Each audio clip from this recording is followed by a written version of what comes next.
The Carter Coal Company and the dealers of Olga Coal present The Mummers in the Little Theater of the Air.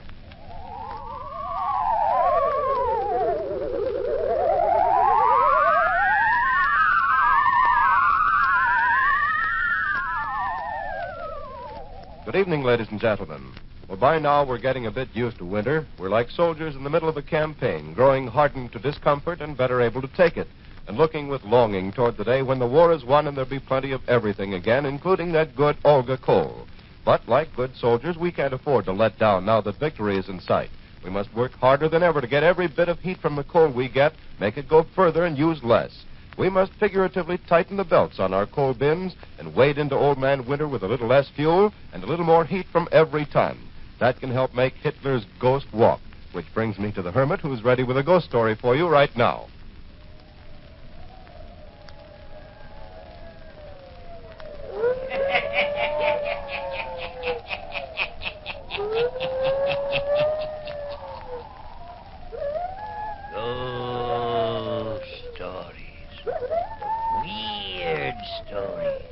And murders, too.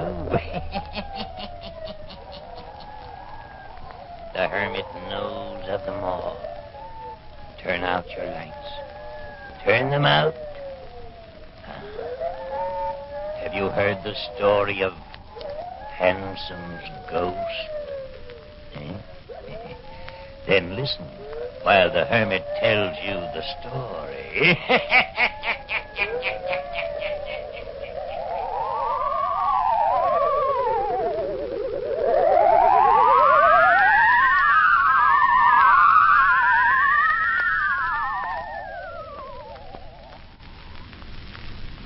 I'm glad that you two people came to me to talk this matter over.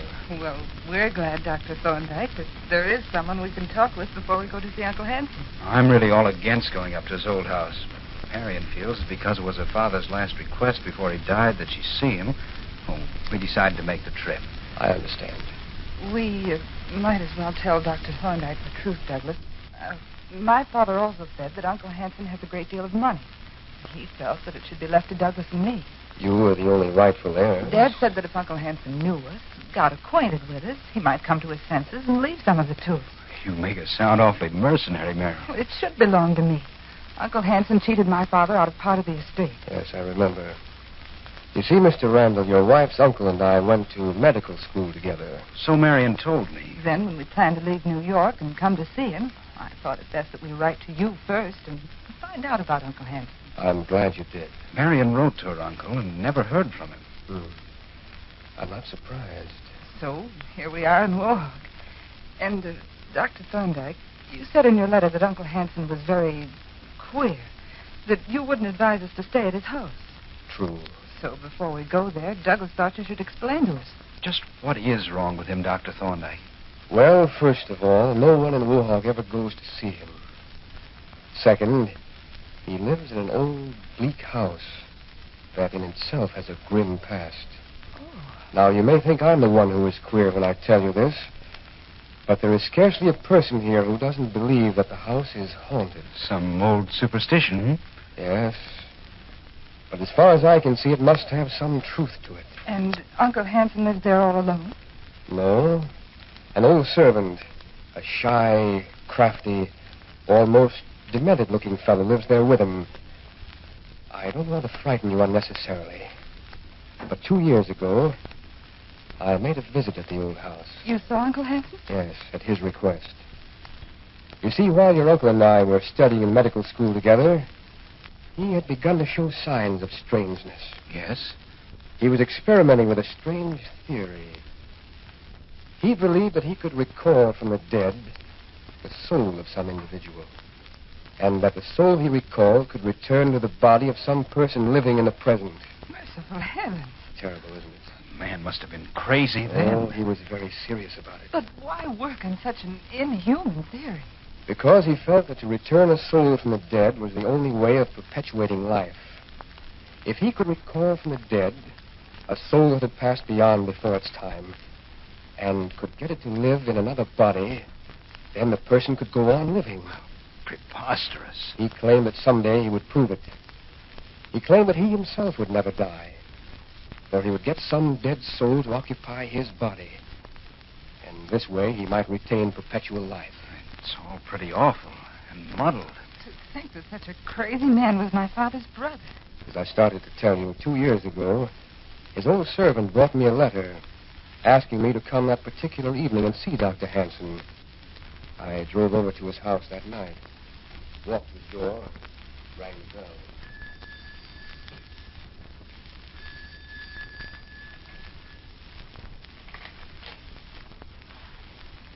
Yes?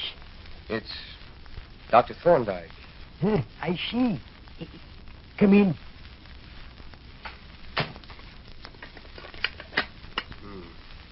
Keep it dark in here. I can't see where I'm going. The doctor needs it dark for his work. We don't care for the light. Will you tell Dr. Hanson that I'm here? He expects you. You can follow me up these stairs. All right. Can we have a light to see by? Your eyes will grow accustomed to the darkness like mine do.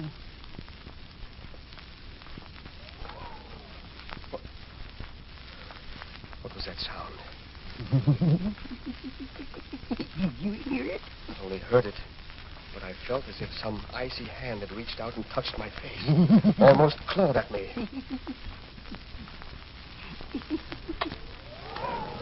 There. I felt it again.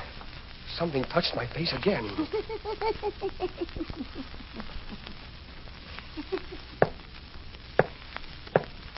Come in.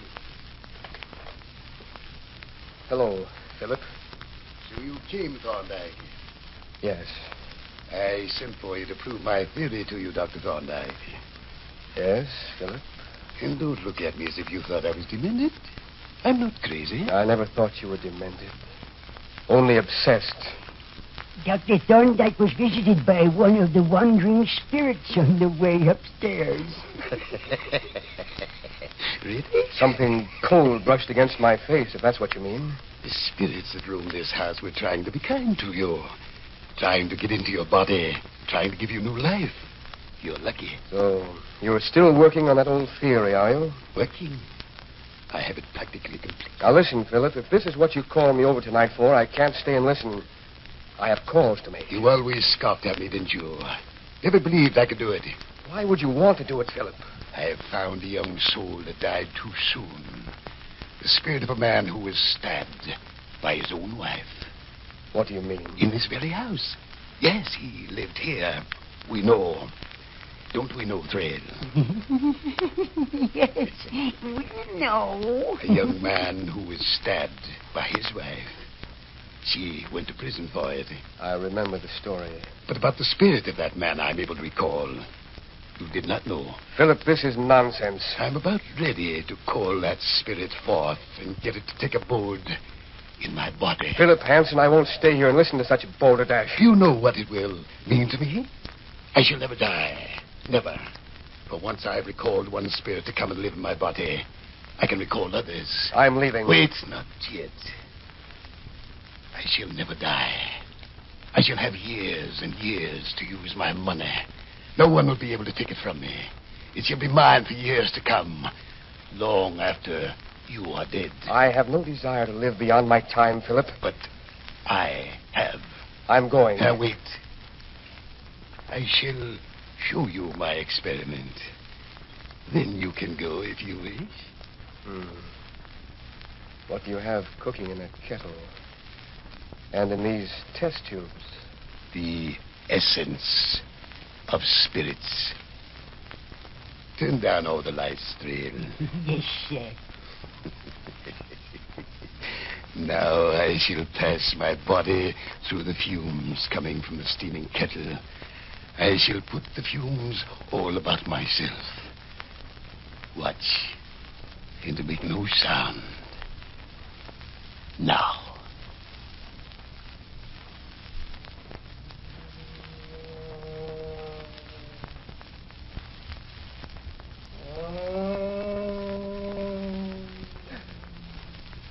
There is something moving there in the darkness. I see it. Quiet.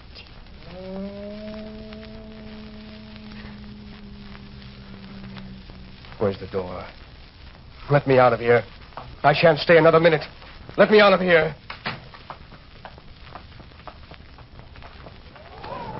Get away from me, whatever you are. Get away. Where's the door? I've got to get away. Got to get away. Get away from here. Get away. Away!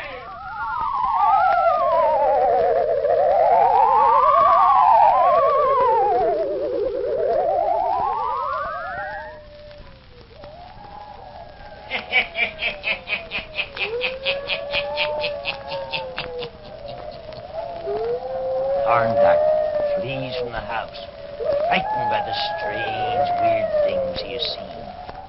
Is it true that Dr. Hanson is able to make a dead spirit return? Or is it something he and his demented servant has conjured up to frighten people away? The hermit will tell you before the night is done. Well, when it comes to frightening people, I'm not very good, but I'm a whiz at encouraging them, and that's what I hope I've done for you. I hope I've encouraged you to be better soldiers on the home front with these little lectures on how to save Olga coal and to cooperate with your friend, the Olga coal dealer. Suppose we look at the situation this way. We'd all like to do more to help win the war, so suppose we imagine we're all soldiers and the Olga coal dealer is the supply sergeant. Well, he's in it along with the rest of us, and he can't give out any more coal than he gets. All he wants to do is equip your coal bin to the best of his ability, and that's what he's doing. He gets gripes from every side, but he's delivering the coal as fast as he gets it, and he's trying to do so in a way that gives everyone his fair share. So don't be too hard on your Olga sergeant, folks. I know none of you envy him, and I know he wants to keep on serving you after the war is won in the manner to which you once were accustomed. So as you sit with your sweaters on and look at that thinly lined coal bin, think of the day when it will all be over.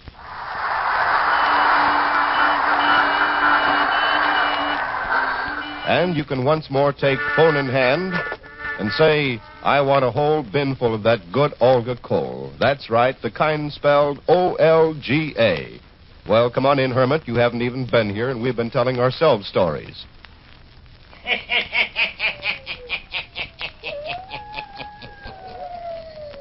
And now to Marion and Randall. Dr. Thorndyke of the town of Wohog goes on telling the story of Marion's strange Uncle Hanson. Yeah, listen.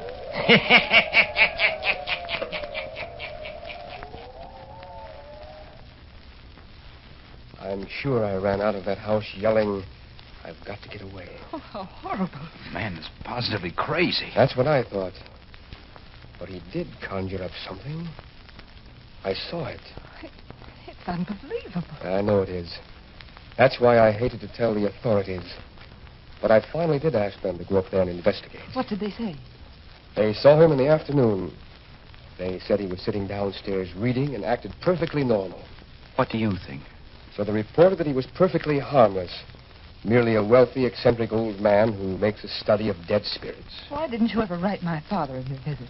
You can see how impossible it sounds. Yes, of course. The more I thought about it, the more like a bad dream it seemed to be. I began to feel as if I was the crazy one. Dr. Thorndyke, have you seen my uncle since? No, not since. Do you think he would harm us, Doctor? No, I think his mind is weak, but I think he's harmless. If we went to see him in the daytime, there'd be no danger, would there? I don't think so. But I thought you ought to know my story first. Marion, you don't want to go up to the house after hearing Dr. Thorndyke's story. If Dr. Thorndyke thinks he's harmless, then to pay him a visit wouldn't be dangerous. It's up to you, Marion. I think we'll go. Tomorrow. And thank you, Dr. Thorndyke, for telling us your story. Perhaps it's all over now. It may be it was only shadows.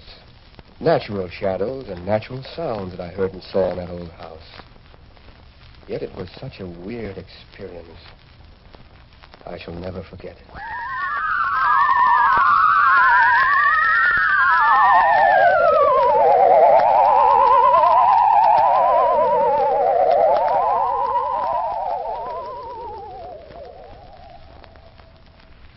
Are you nearly ready to go down to dinner, Douglas? Yes, dear. Just fixing my tie.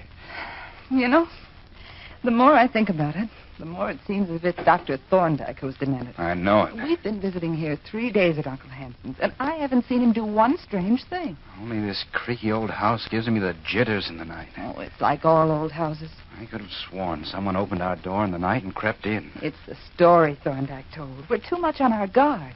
Everything has a double meaning to us now. Maybe you're right. Sure I am. And Uncle Hanson has been awfully kind to us, and so pleased to see us. Uh-huh. Even this old servant of his isn't bad. He's been kind, too. He cooks good meals for an old duffer, doesn't he? Yes. And do you know what he said to me, Douglas? What? Well, he told me yesterday that Uncle Hanson was so glad we came to see him. So glad that you and I were sensible. Uh-huh. And that now he could die peacefully, knowing that we wouldn't waste his money for him. Well, it's all turning out better than I anticipated. Huh? You ready to go down to dinner? Already. He still works in his laboratory long hours, doesn't he? Yes. I asked him last night to let me see it, and he said perhaps he might tonight. Why do you want to go up there? Oh, just to see what he does. You can see that he's completely forgotten trying to restore dead spirits. I'm not afraid of him, honey. I guess you're right. So I just want to see what he does do up there in that room. Maybe we can tonight.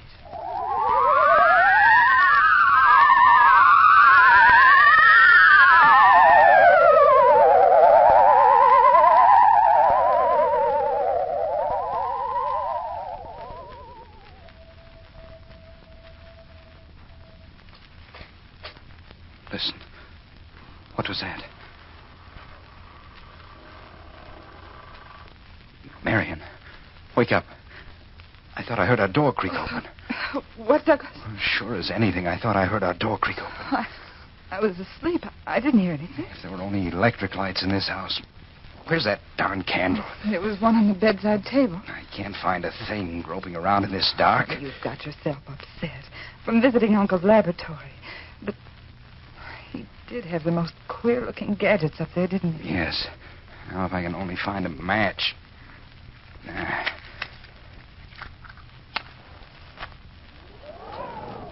Darn it. Where did that wind come from? It blew the light right out. Oh, why don't you forget it? You just heard some board creak. There isn't anything in here. Darn funny creaks. It's strange how you're more upset than I am. I'd just as soon move out any time, I can tell you. I'm not frightened anymore. Good night, dear. Good night.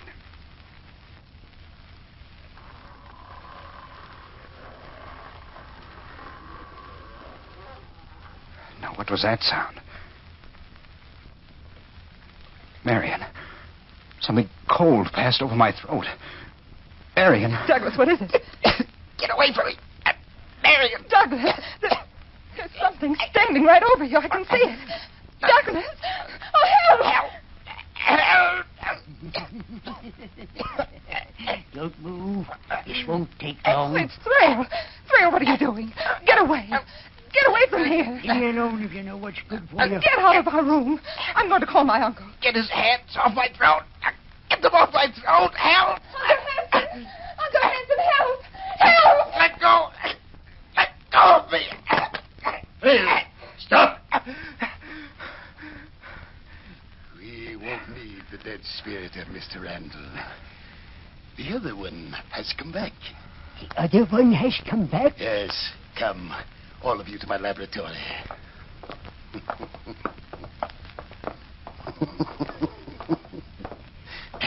I captured the spirit trail as it wandered about the house tonight. It's hidden in my laboratory. That is good. If my experiment works, Thrill, then it may be we can get a young spirit for you. Then you can live on, too. Oh, Douglas. Now, all is dark in here. Very dark. Only the fumes from my kettle. That is all. If anyone speaks and frightens the spirit away, we'll make away with him. Oh, Douglas, they're both crazy. Quiet, both of you. So you thought you could get my money, did you? You thought I was going to die. No, I shall live many, many years. Here's the kettle. Yes. And now the dagger that we found in this house.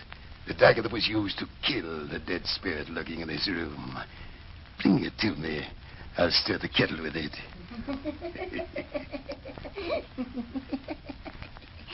Here it is, Doctor. Yes, yes. Now all very quiet, very dark, very still. And the fumes are rising, rising. See, they cover me. Now, spirit, dead soul, wherever you are, come out. Come out.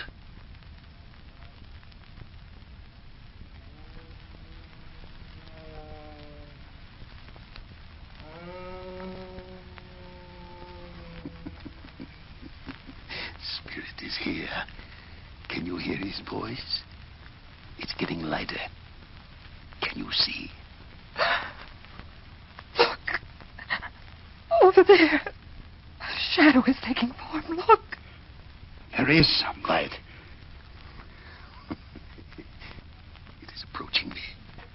Look. It is coming near me. Yes, I'm coming closer. Closer. I see him. Look. It's going right up to Uncle Hanson. You wanted to call me back. Well, I am here. And I shall enter your body. Just as you wish. Dr. Hanson, I'm disappearing. Merciful heavens. What's happening? Look. See. Before you stands another man. He's done it. He's no longer Dr. Hanson. The spirit has entered his body. I'm back again. See this dagger in my hand. I'm back again. So you thought my wife killed me long ago, did you? Well, she didn't. I killed myself. Oh, look. I tried to kill her just as I'm going to kill you, Thrail. No. No. Yes, just as I'm going to kill you now. Have mercy. Dr. Hanson, come back. Take the spirit out of your body. He's going to kill me. Help! Help! You wanted to bring me back, didn't you? Save me. Save me. Help! Mary, Help! don't move. Stand right where we are. I'll see if I can save him. Help there, please. Trail. Here, this way. Here. Now, stand back with me, out of the way. Oh, look. Look. I couldn't kill my wife long years ago, and I can't kill you. But I can kill myself again. Yes. What is he doing? You brought me back into your body, Dr. Hanson, only so that I might kill myself again. Now the dagger's through my heart.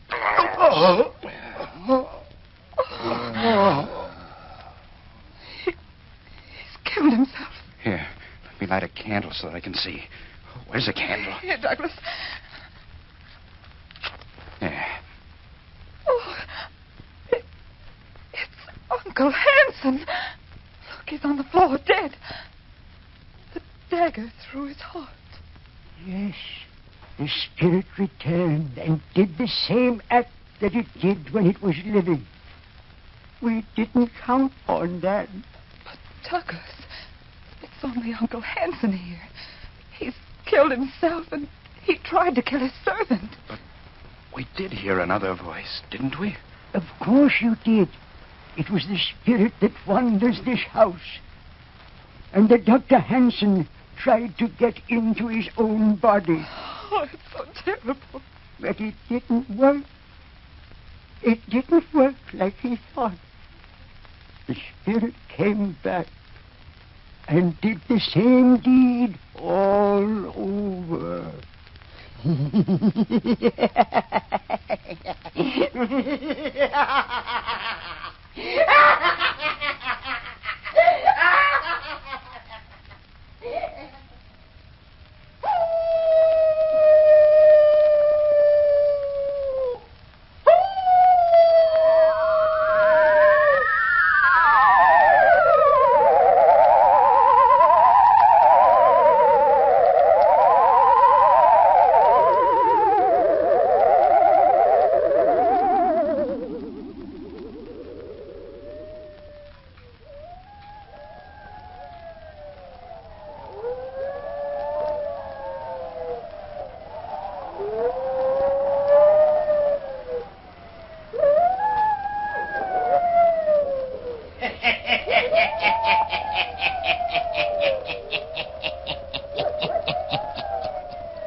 The ghost returned, as Dr. Hanson wanted it to, and entered his body.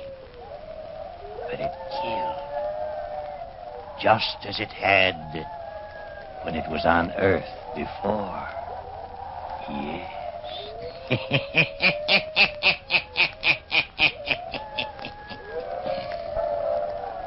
Turn on your lights.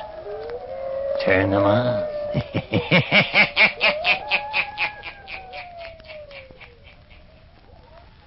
You have just listened to the 406th story by the Hermit, made possible through the courtesy of the Carter Coal Company, producer of Olga Coal, and your friend, the Olga Coal dealer.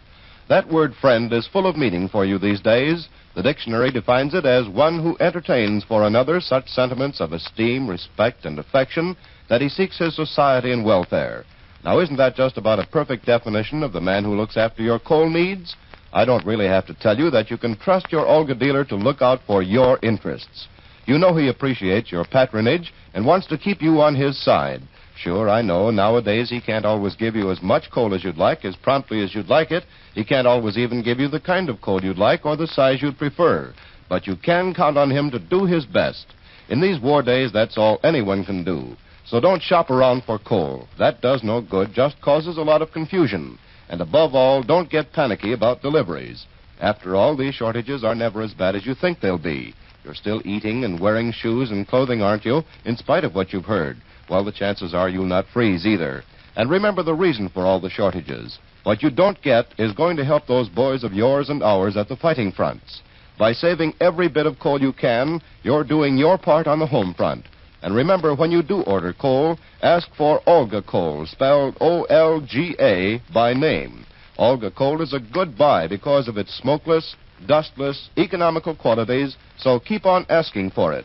And keep on buying war stamps and bonds till it hurts the enemy so badly he'll throw up his hands and surrender. Buying war stamps and bonds is one way that everyone can help win the war, regardless of age, health, means, or occupation. Every penny you citizens of the United States and Canada put into war stamps and bonds weighs the balance that much further in our favor against the Japs and Nazis. Buy war stamps and bonds, and don't stop until the enemy gives up.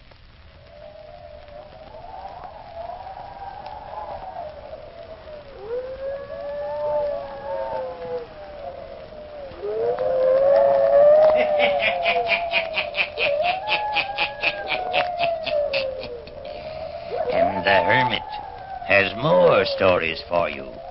Listen in again next week for my hounds howling. I'll tell you the story of the devil dog. I'll be back. Pleasant dreams.